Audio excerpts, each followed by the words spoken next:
মালিকের লাইনের গ্যাস নাই, সিলিন্ডারের গ্যাসে আমরা ওয়াশ চালাই।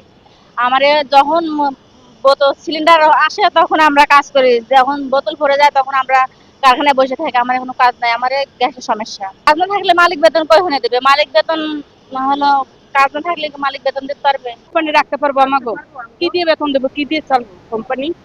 গ্যাস থাকে না, কারেন্ট থাকে না। এক ঘন্টায় গেলে 2 ঘন্টা পর কারেন্ট নাই।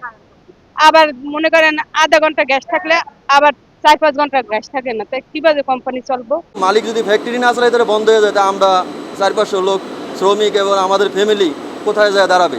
কিন্তু এখন যে অবস্থা হয়েছে, ফ্যাক্টরি বন্ধর ভাব হয়ে গেছে। বিদ্যুৎ এবং গ্যাসের যে একটি অনিয়মিত পরিস্থিতি তৈরি হয়েছে, এর কারণে আমাদের প্রোডাকশন যেটা আর কি, আমরা উৎপাদনমুখী উৎপাদনে ব্যাহত হচ্ছে। এর পাশাপাশি আমাদের শ্রমিকদের আমরা যে স্যালারি প্রদান করব, এ নিয়ে আমরা খুব দুশ্চিন্তায় ভুগছি। আমাদের ব্যাংক লোন, এর পাশাপাশি আমরা যে বায়ার থেকে অর্ডারগুলো নিই, এই অর্ডার আমরা যে বায়ার থেকে যে অর্ডারগুলো নিই, এই অর্ডারগুলো আমরা সময় মতো প্লেস করতে পারবো না। যদি এটা এয়ার শিপমেন্ট হয়, এতে দেশের রপ্তানি আয় যেভাবে ক্ষতিগ্রস্ত হবে এবং শিল্প কারখানাও ব্যাপকভাবে ক্ষতিগ্রস্ত হবে। গ্যাস না হলে আমাদের ডাইং হচ্ছে না, আর ডাইং যখন না হয়, ফ্যাব্রিক যখন নাকি ডাইং না হয়ে আমাদের গার্মেন্টসে না ঢুকবে, তার মানে গার্মেন্টসে কিন্তু এটার স্টকে আমাদের কাছে যা ফ্যাব্রিক আছে, এটা তো আমাদের রেগুলার বেসিস ডাইং থেকে আসে। তো যেই শর্টেজগুলি পড়তেছে, অটোমেটিক আমাদের কিন্তু সুইং লাইনে বন্ধ হয়ে যাবে। Gas is a very important thing, কারণ এটার ক্ষেত্রে খুব বেশি, যেহেতু আমাদের বিদেশের সাথে আমাদের এই বিজনেসটা জড়িত এবং এটার সাথে সব কিছুই চেইন, কাজে গ্যাস বন্ধ হওয়া মানে আমরা মহা বিপদে।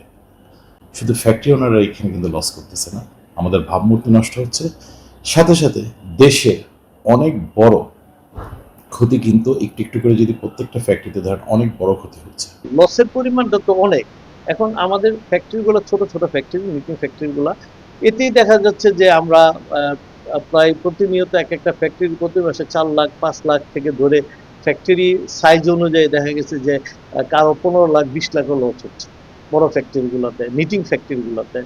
তো সেক্ষেত্রে তো এইভাবে বেশি দিন চালানো আমাদের পক্ষে সম্ভব না। আমাদেরকে সরকার আশ্বস্ত করেছিলেন, বা আমাদের জ্বালানি মন্ত্রী মহোদয় আশ্বস্ত করেছিলেন, এই গত 10 তারিখ থেকে আবার অ্যাভেলেবল হবে। আনফর্চুনেটলি সেদিন এই 10 তারিখের থেকেও আমাদের এটা বরঞ্চ ওই দিন থেকে আরও একেবারে নাই হয়ে গিয়েছে। 10 তারিখ মাঝখানে 2 দিনের জন্য কিছুটা গ্যাস আমরা পেয়েছি, কিন্তু এরপর থেকে আবার নেই।